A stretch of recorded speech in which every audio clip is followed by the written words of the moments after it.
Hello guys, welcome to the channel. चलिए देखते हैं, आज अभी मार्केट ओपन हो चुका है, 9:49 हो रहे हैं और आज जो मार्केट था 550 पॉइंट गैप डाउन ओपन हुआ और उसके बाद पूरा 550 पॉइंट मार्केट ने रिकवर करके अब 200 पॉइंट प्लस में चल रहा है। तो मेरा जो आज का एनालाइज है ये कि मैं यहाँ पर एक पुट बाय करूंगा डाउन ट्रेंड की तरफ, क्योंकि मार्केट ओवरऑल कल भी बेरिश था और मार्केट अब ये बेरिश की तरफ ही जा रहा है। तो चलिए यहाँ पर एक कोई भी मुझे पुट बाय करने की अपॉर्चुनिटी मिलेगी, मैं बाय करूँगा। मेरा कॉन्सेप्ट आपको पता है कि मैं लॉस छोटा सा लेता हूँ, टारगेट मेरा बड़ा रहता है।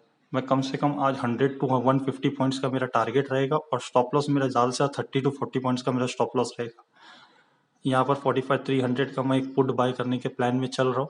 चलिए देखते हैं, यहाँ पर जैसी मुझे कुछ भी एक अपॉर्चुनिटी दिखती मैं यहाँ पर एक बाय मार दूंगा इसको। अभी तो ट्रेंड वहीं चल रहा है। चलिए देखते, जैसी कुछ भी एक जरा सा एक सिग्नल दिखा, जैसे मुझे कोई भी एक रेड कैंडल अच्छी अपॉर्चुनिटी मिलेगी मैं यहाँ पर एक पुट बाय कर लूँगा। चलिए यहाँ पर मुझे एक अपॉर्चुनिटी मिल गई, मैं 274 पे मैंने एक पुट बाय कर लिया। अब लेते ही मुझे 10-11 पॉइंट का प्रॉफिट दिख रहा है, बट मुझे इतना छोटा प्रॉफिट नहीं चाहिए। सबसे पहला काम करता हूँ मैं यहाँ पर स्टॉप लॉस लगा देता हूँ, क्योंकि अगर मार्केट मेरे अगेंस्ट जाए तो मुझे छोटे से लॉस में निकाल दे कि मैं बड़े लॉस में ना आऊँ। जैसे मैंने आपको बताया था 30 पॉइंट्स का मैं स्टॉप लॉस लूँगा। 274 के हिसाब से 244 का मैंने स्टॉप लॉस लगा दिया हूँ। अब यहाँ पर मैंने ट्रिगर प्राइस 246 लगा देता हूँ और 244। हाँ चलिए, ये मेरा स्टॉप लॉस लग गया है। अब मेरे सिस्टम पे स्टॉप लॉस आ चुका है, तो अब मुझे कोई भी प्रॉब्लम नहीं होगी। अब वेट करते हैं यहाँ पर कहीं पर भी हमें अच्छा अपॉर्चुनिटी मिलती है। 300 अभी 20-30 पॉइंट्स हमें मिल रहे हैं, बट हम इतने छोटे पॉइंट्स नहीं लेंगे।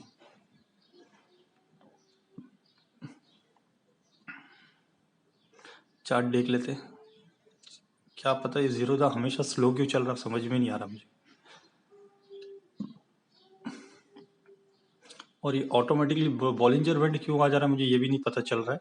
मैं हमेशा ईएमए और आरएसआई यूज़ करता हूँ, पर ये हमेशा ये बॉलिंजर बैंड ही मेरे पास में आ जाता है। क्या मैं इसकी सेटिंग क्या है मैं चेक करता हूँ, आज इसको सही कर दूंगा।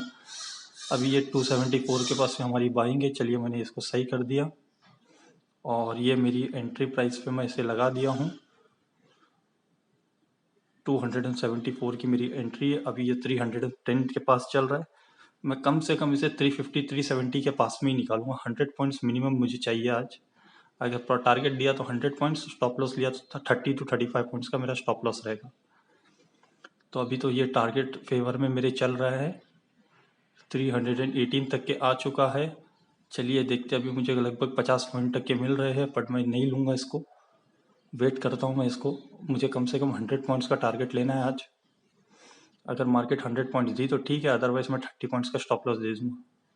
अभी मुझे 1000 रुपीज़ का प्रॉफिट दिख रहा है, बट 1000 रुपीज़ मैं बुक नहीं करता। आप मेरे प्रीवियस ट्रेड जाके देख लीजिए। मिनिमम मैं 2000 टू 2500 का ही टारगेट लेता हूँ और या अदरवाइज मैं स्टॉप लॉस देने के लिए रेडी होता हूँ। 1200 के 1300 तक के आ चुका है, पर हम नहीं बुक करेंगे, हम वेट करेंगे जब तक कि हमें 2000 के ऊपर नहीं जाएगा, जब तक कि हम इससे प्रॉफिट नहीं बुक करेंगे। अदरवाइज हम छोटा सा स्टॉप लॉस दे देंगे, कोई इशू नहीं। मैं रिस्क रिवॉर्ड रेशियो के ऊपर चलता हूँ। अगर जब तक कि मेरा रिस्क रिवॉर्ड रेशियो नहीं होता है, मैं तब तक कि मैं ट्रेड से एग्जिट नहीं करता हूँ। यही एक खेल है और इसी के तरीके से मेरा अपना लॉजिक के हिसाब से मैं चलता हूँ कि अगर मेरा ट्रेड रॉन्ग भी हो, अगर मैं 5 बार रॉन्ग भी हूँ, तो रिस्क रिवॉर्ड रेशियो मुझे हमेशा जिता देता है। तो इसलिए मैं रिस्क रिवॉर्ड रेशियो के अंदर कहीं पर भी कॉम्प्रोमाइज़ नहीं करता हूँ। मैं 30 पॉइंट्स का स्टॉप लॉस लेने के लिए रेडी हूँ। आप देख लीजिए, ये ट्रेड मेरे अगेंस्ट में जाना आ गया। शायद मेरा स्टॉप लॉस हिट हो जाएगा। 253 के पास आ चुका है, 244 का मेरा स्टॉप लॉस है। ये मेरा स्टॉप लॉस हिट हो गया, कोई बात नहीं। मुझे 1300 प्रॉफिट दिखाकर 800 का मेरा 8 टू 900 रुपीज़ का मेरे को लॉस मिल गया।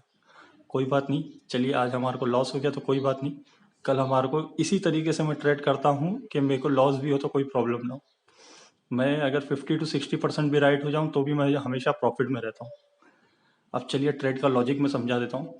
मार्केट गैप डाउन ओपन हुआ और कंटिन्यूसली ऊपर की तरफ जा रहा था। जब ये पहली रेड कैंडल बनी, ये बड़ी वाली, मुझे लगा था यहाँ से 200 पॉइंट का कम से कम पुल बैक आना चाहिए और चला भी मेरे फेवर में। 1300 तक के मुझे प्रॉफिट दिखाया। उसके बाद में वापस से वो घूमकर मेरी पहली कैंडल का जो रेड कैंडल थी उसके हाई पे मेरा स्टॉप लॉस था, वहाँ मेरा मार्केट ने स्टॉप लॉस हिट कर दिया। इस तरीके से ट्रेडिंग करनी होती है। छोटा सा स्टॉप लॉस दो, टारगेट ले लो। अगर ये ट्रेड मेरे फेवर में चल जाता तो मुझे कम से कम 3000 रुपये मिल जाते। 800 रुपये का मुझे नुकसान हुआ। मैं ट्रेडिंग इस तरीके से करता हूँ लॉजिक के हिसाब से कि overall in at the month of end of the month मुझे प्रॉफिट में होना चाहिए। गाइस, अगर आपको पसंद आ रहा है मेरा चैनल तो लाइक और सब्सक्राइब कर दीजिए। Thank you everyone.